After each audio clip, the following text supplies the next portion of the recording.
ओम शांति। आज है 30 जनवरी 2022 की अव्यक्त मुरली है। रिवाइज कोर्स है 2 जनवरी 1990। सारे ज्ञान का सार स्मृति। आज समर्थ बाप अपने चारों ओर के सर्व समर्थ बच्चों को देख रहे हैं। हर एक समर्थ बच्चा अपनी समर्थी प्रमाण आगे बढ़ रहे हैं। इस समर्थ जीवन अर्थात सुखमय श्रेष्ठ सफलता संपन्न अलौकिक जीवन का आधार क्या है? आधार है एक शब्द स्मृति। वैसे भी सारे ड्रामा का खेल है ही विस्मृति और स्मृति का।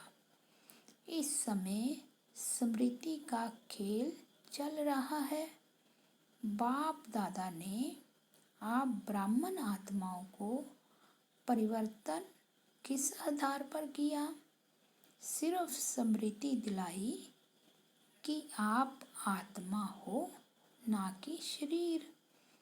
इस स्मृति ने कितना अलौकिक परिवर्तन कर लिया। सब कुछ बदल गया ना। मानव जीवन की विशेषता है ही स्मृति। बीज है स्मृति। जिस बीज से वृत्ति, दृष्टि, कृति सारी स्थिति बदल जाती है, इसलिए गाया जाता है जैसी स्मृति वैसी स्थिति। बाप ने फाउंडेशन स्मृति को ही परिवर्तन किया। जब फाउंडेशन श्रेष्ठ हुआ तो स्वतः ही पूरी जीवन श्रेष्ठ हो गई। कितनी छोटी सी बात का परिवर्तन किया कि तुम शरीर नहीं आत्मा हो।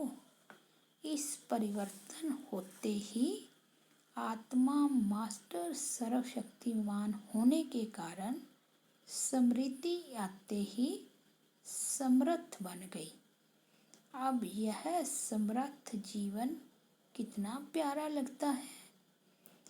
स्वयं भी स्मृति स्वरूप बने और औरों को भी यही स्मृति दिलाकर क्या से क्या बना देते हो। इस स्मृति से संसार ही बदल लिया। यह ईश्वरीय संसार कितना प्यारा है। चाहे सेवा अर्थ संसारी आत्माओं के साथ रहते हो, लेकिन मन सदा अलौकिक संसार में रहता है। इसको ही कहा जाता है स्मृति स्वरूप। कोई भी परिस्थिति आ जाए, लेकिन स्मृति स्वरूप आत्मा समर्थ होने कारण परिस्थिति को क्या समझती? यह तो खेल है, कभी घबराएगी नहीं।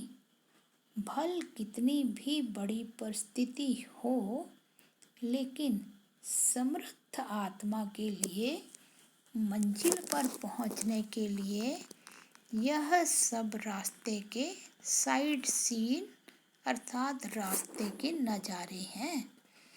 साइड सीन तो अच्छी लगती है ना। खर्चा करके भी साइड सीन देखने जाते हैं। यहाँ भी आजकल आबू दर्शन करने जाते हो ना।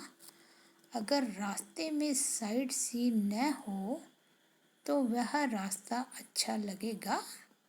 बोर हो जाएंगे।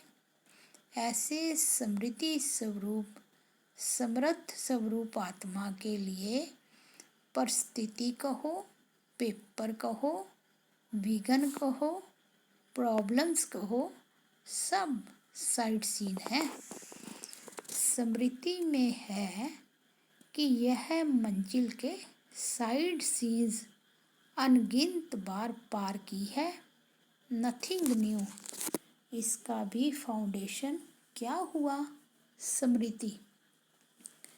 अगर यह स्मृति भूल जाती अर्थात फाउंडेशन हिला तो जीवन की पूरी बिल्डिंग हिलने लगती है। आप तो अचल है ना। सारी पढ़ाई के चारों सब्जेक्ट्स का आधार भी स्मृति है। सबसे मुख्य सब्जेक्ट है याद। याद अर्थात स्मृति। मैं कौन, बाप कौन। दूसरी सब्जेक्ट है ज्ञान। रचता और रचना का ज्ञान मिला, उसका भी फाउंडेशन स्मृति दिलाई कि अनादि क्या हो और आदि क्या हो और वर्तमान समय क्या हो। ब्राह्मण सो फरिश्ता, फरिश्ता सो देवता। और भी कितनी स्मृतियाँ दिलाई है। जो ज्ञान की स्मृति हुई ना। तीसरी सब्जेक्ट है दिव्य गुण। दिव्य गुणों की भी स्मृति दिलाई कि आप ब्राह्मणों के यह गुण हैं। गुणों की लिस्ट भी स्मृति में रहती है। तब समय प्रमाण उस गुण को कार्य में, कर्म में लगाते हो। कोई समय स्मृति कम होने से क्या रिजल्ट होती? समय पर गुण यूज नहीं कर सकते हो। जब समय बीत जाता फिर स्मृति में आता है कि यह नहीं करना चाहता था लेकिन हो गया, आगे ऐसा नहीं करेंगे। तो दिव्य गुणों को भी कर्म में लाने के लिए समय पर स्मृति चाहिए। अभी अभी ऐसे अपने पर भी हंसते हो। वैसे भी कोई बात व कोई चीज़ समय पर भूल जाती है तो उस समय क्या हालत होती है? चीज़ है भी लेकिन समय पर याद नहीं आती तो घबराते हो ना। ऐसे यह भी समय पर स्मृति न होने के कारण कभी कभी घबरा जाते हो। तो दिव्य गुणों का आधार क्या हुआ? सदा स्मृति स्वरूप। निरंतर और नेचुरल दिव्य गुण सहज हर कर्म में, कार्य में लगता रहेगा। चौथी सब्जेक्ट है सेवा।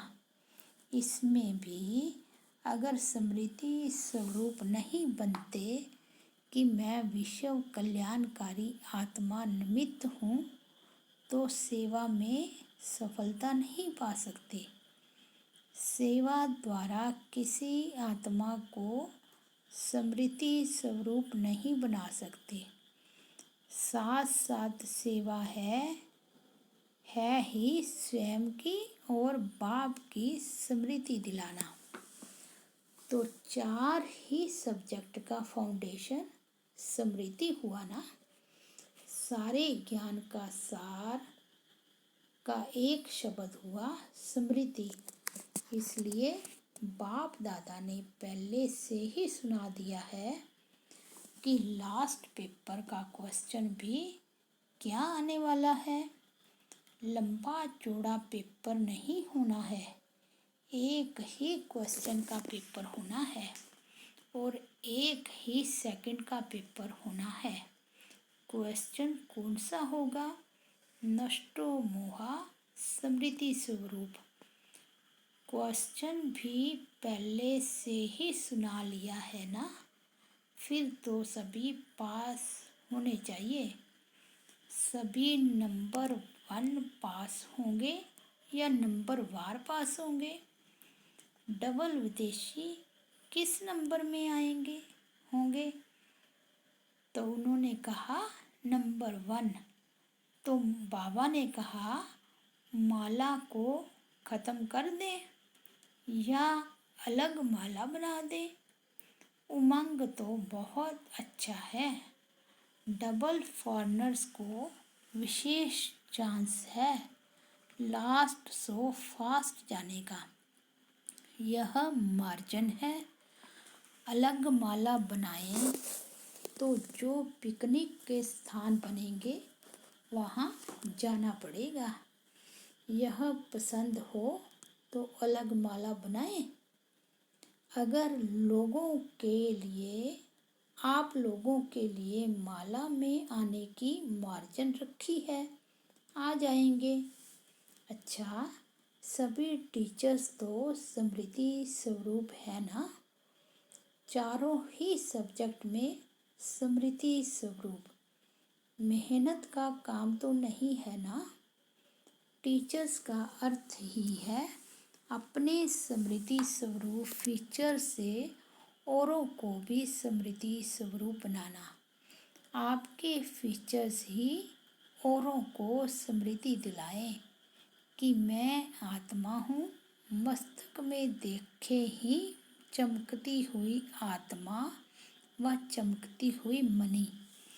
जैसे सांप की मणि देख करके सांप की तरफ कोई का ध्यान नहीं जाएगा, मणि के तरफ जाएगा।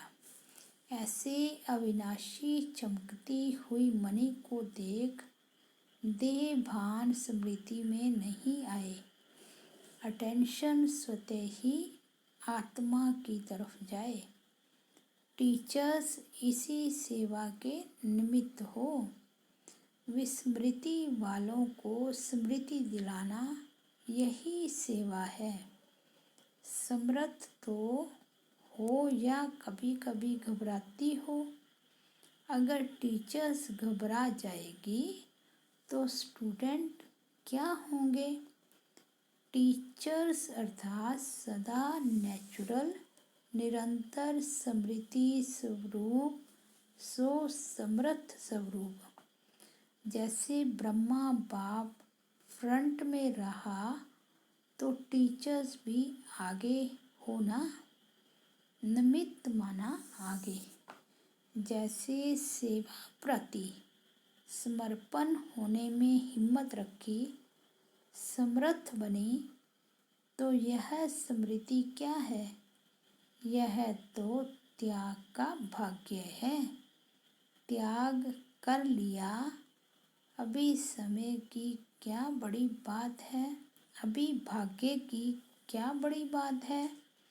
त्याग तो किया, लेकिन त्याग त्याग नहीं है, क्योंकि प्राप्ति बहुत ज़्यादा है। त्याग क्या किया? सिर्फ सफ़ेद साड़ी पहनी, वह तो और भी ब्यूटीफुल बन गई हो, फरिश्ते परियां बन गई हो, और क्या चाहिए। बाकी खाना पीना छोड़ा, वह तो आजकल डॉक्टर्स भी कहते हैं ज़्यादा नहीं खाओ, कम खाओ, सादा खाओ। आजकल के डॉक्टर्स भी खाने नहीं देते। बाकी क्या छोड़ा? गहना पहनना छोड़ा। आजकल तो गहनों के पीछे चोर लगते हैं। अच्छा किया जो छोड़ दिया, समझदारी की काम किया, इसलिए त्याग का पद्म गुना भाग्य मिल गया। अच्छा, अभी अभी बाप दादा को एथेंस वाले याद आ रहे हैं। एथेंस में सेवा का बड़ा कार्यक्रम चल रहा है। वह भी बहुत याद कर रहे हैं। जब भी कोई विशाल कार्य होता है, बेहद के कार्य में बेहद का बाप और बेहद का परिवार याद जरूर आता है। जो भी बच्चे गए हैं, हिम्मत वाले बच्चे हैं। जो निमित्त बने हैं, उनों की हिम्मत कार्य को श्रेष्ठ और अचल बना देती है। बाप के स्नेह और विशेष आत्माओं की शुभ भावना, शुभकामना बच्चों के साथ है। बुद्धिवानों की बुद्धि किसी द्वारा भी निमित्त बनाए अपना कार्य निकाल देते हैं। इसलिए बेफिक्र बादशाह बन, लाइट हाउस माइट हाउस बन, शुभ भावना शुभकामना के वाइब्रेशन फैलाते रहो। हर एक सर्विसेबल बच्चे को बाप दादा नाम और विशेषता सहित याद प्यार दे रहे हैं। अच्छा, सदा निरंतर स्मृति स्वरूप समर्थ आत्माओं को सदा स्मृति स्वरूप बन, हर परिस्थिति को साइड सीन अनुभव करने वाले विशेष आत्माओं को सदा बाप समान चारों ओर स्मृति की लहर फैलाने वाले महावीर बच्चों को सदा तीव्र गति से पास विद ऑनर होने वाले महारथी बच्चों को बाप दादा का याद प्यार और नमस्ते। दिल्ली जोन से अव्यक्त बाप दादा की मुलाकात।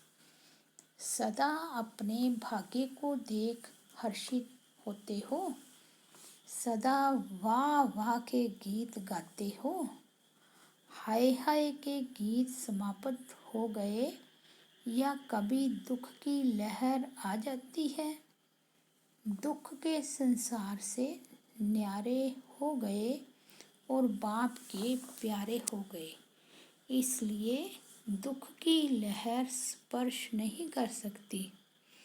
चाहे सेवा अर्थ रहते भी हो, लेकिन कमल समान रहते हो। कमल पुष्प कीचड़ से निकल नहीं जाता, कीचड़ में ही होता है, पानी में ही होता है, लेकिन न्यारा होता है। तो ऐसे प्यारे बने हो। न्यारे बनने की निशानी है, जितना न्यारे उतना बाप के प्यारे बनेंगे, स्वतः ही बाप का प्यार अनुभव होगा और यह परमात्म प्यार छत्र छाया बन जाएगा। जिसके ऊपर छत्र छाया होती है वह कितना सेफ रहता है। उसके ऊपर परमात्म छत्र छाया है, जिसके ऊपर परमात्म छत्र छाया है उसको कोई क्या कर सकता है। इसलिए फकुर में रहो कि हम परमात्म छत्र छाया में रहने वाले हैं। अभिमान नहीं है, लेकिन रूहानी फकुर है। बॉडी कॉन्शियस होने से होंगे तो अभिमान आएगा, आत्म अभिमानी होंगे तो अभिमान नहीं आएगा, लेकिन रूहानी फकुर होगा। और जहाँ फकुर होता है वहाँ विघ्न हो नहीं सकता। या तो है फिक्र या है फकुर, दोनों साथ नहीं होते। दाल रोटी अच्छे से अच्छी देने के लिए बाप दादा बंधा हुआ है। रोज 36 प्रकार के भोजन नहीं देंगे, लेकिन दाल रोटी प्यार की जरूर मिलेगी, निश्चित है, इसको कोई टाल नहीं सकता। तो फिक्र किस बात का? दुनिया में फिक्र रहता है कि हम भी खाएं, पीछे वाले भी खाएं, तो आप भी भूखे नहीं रहेंगे, आपके पीछे वाले भी भूखे नहीं रहेंगे। बाकी क्या चाहिए? डनलप के तकिए चाहिए क्या? अगर डनलप के तकिए व बिस्तर में फिक्र की नींद हो तो नींद आएगी? बेफिक्र होंगे तो धरनी पर भी सोएंगे तो नींद आ जाएगी। बाहों को अपना तकिया बना लो तो भी नींद आ जाएगी। जहाँ प्यार है वहाँ सूखी रोटी भी 36 प्रकार का भोजन लगेगी। इसलिए बेफिक्र बादशाह हो। यह बेफिक्र रहने की बादशाही सब बादशाहियों से श्रेष्ठ है। अगर ताज पहनकर तख्त पर बैठ गए और फिक्र करते रहे तो तख्त हुआ या चिंता हुई। तो भाग्य विधाता भगवान ने आपके मस्तक पर श्रेष्ठ भाग्य की लकीर खींच दी है। बेफिक्र बादशाह हो गए हो। वह टोपी या कुर्सी वाले बादशाह नहीं, बेफिक्र बादशाह। कोई फिक्र है? पोतरों दोतरों का फिक्र है? आपका कल्याण हो गया तो उन लोगों का जरूर होगा। तो सदा अपने मस्तक पर श्रेष्ठ भाग्य की लकीर देखते रहो। वाह मेरा भाग्य, वाह मेरा श्रेष्ठ ईश्वरीय भाग्य। धन दौलत का भाग्य नहीं, ईश्वरीय भाग्य। इस भाग्य के आगे धन तो कुछ नहीं है, वह तो पीछे पीछे आएगा। जैसे परछाई होती है वह आपे ही पीछे पीछे आती है, या आप कहते हो पीछे आओ। तो यह सब परछाई है, लेकिन भाग्य है ईश्वरीय भाग्य। सदा इसी नशे में रहो। अगर पाना है तो सदा का पाना है। जब बाप और आत्मा अविनाशी है तो प्राप्ति विनाशी क्यों? प्राप्ति भी अविनाशी चाहिए। ब्राह्मण जीवन है ही खुशी की। खुशी से खाना, खुशी से रहना, खुशी से बोलना, खुशी से काम करना। उठते ही आँख खुली और खुशी का अनुभव हुआ। रात को आँख बंद हुई, खुशी से आरामी हो गई। यही ब्राह्मण जीवन है। अच्छा, बाप दादा से व्यक्तिगत मुलाकात आज्ञाकारी बनने से परिवार की दुआएं। बाप दादा के सामने गायत्री मोती का परिवार बैठा है। बाप दादा इस परिवार की एक बात देख करके बहुत खुश है। कौन सी बात? आज्ञाकारी परिवार है। इतना दूर से पहुंच तो गए ना, यह भी दुआएं मिलती है। जो आज्ञा पालन करता है, चाहे किसी की भी, एक ने कहा दूसरे ने माना तो खुशी होती है। दिल से एक दो के प्रति दुआएं निकलती है। कोई अच्छा दोस्त या भाई हो, अगर कहते यह बहुत अच्छा है तो यह दुआएं हुई ना। किसी को भी हाँ जी करना व आज्ञा मानना, इसकी गुप्त दुआएं मिलती है। तो दुआएं समय पर बहुत मदद देती है। उस समय पता नहीं पड़ता है, उस समय तो साधारण बात लगती है, चलो हो गया। लेकिन यह गुप्त दुआएं आत्मा को समय पर मदद देती है, यह जमा हो जाती है। इसलिए बाप दादा देखकर खुश है। चाहे किसी भी कार्य के लिए आए तो है ना। यह भी याद रखना कि परमात्म स्थान पर किसी भी कारण से, चाहे देखने के हिसाब से भी आ गए, जानने के हिसाब से भी आ गए, तो भी पाव रखा, उसका भी फल जमा हो जाएगा। यह भी कम भाग्य नहीं है। यह भाग्य भी आगे चल करके अनुभव करेंगे। उस समय अपने को बहुत भाग्यवान समझेंगे। किसी भी कारण से हमने पाव तो रख लिया, अभी तो पता नहीं पड़ेगा, अभी सोचते होंगे पता नहीं क्या है, लेकिन बाप जानते हैं कि जाने अनजाने भाग्य जमा हो गया, जो समय पर आपको भी पता पड़ेगा और काम में आएगा। अच्छा, रशिया के भाई बहनों की याद चक्रधारी बहन ने दी। अच्छा है, थोड़े समय में सफलता अच्छी और अच्छी अच्छी प्यासी आत्माएं निकली हैं। उनका स्नेह बाप के पास पहुंच गया। सभी को याद प्यार लिखना और कहना कि बाप दादा का स्नेह अभी बच्चों को सहयोग दे आगे बढ़ा रहा है। अच्छी सेवा है, बढ़ाते चलो। आज का वरदान है, पुरुषार्थ की यथार्थ विधि द्वारा सदा आगे बढ़ने वाले सर्व सिद्धि स्वरूप भव। पुरुषार्थ की यथार्थ विधि है, अनेक मेरे को परिवर्तन कर एक मेरा बाबा। इस स्मृति में रहना और कुछ भी भूल जाए, लेकिन यह बात कभी नहीं भूले कि मेरा बाबा। मेरे को याद नहीं करना पड़ता, उसकी याद स्वतः आती है। मेरा बाबा दिल से कहते हो तो योग शक्तिशाली हो जाता है। तो इस सहज विधि से सदा आगे बढ़ते हुए सिद्धि स्वरूप बनो। आज का स्लोगन है, माया जीत बनना है तो स्नेह के साथ साथ ज्ञान का भी फाउंडेशन मजबूत करो। लवलीन स्थिति का अनुभव करो।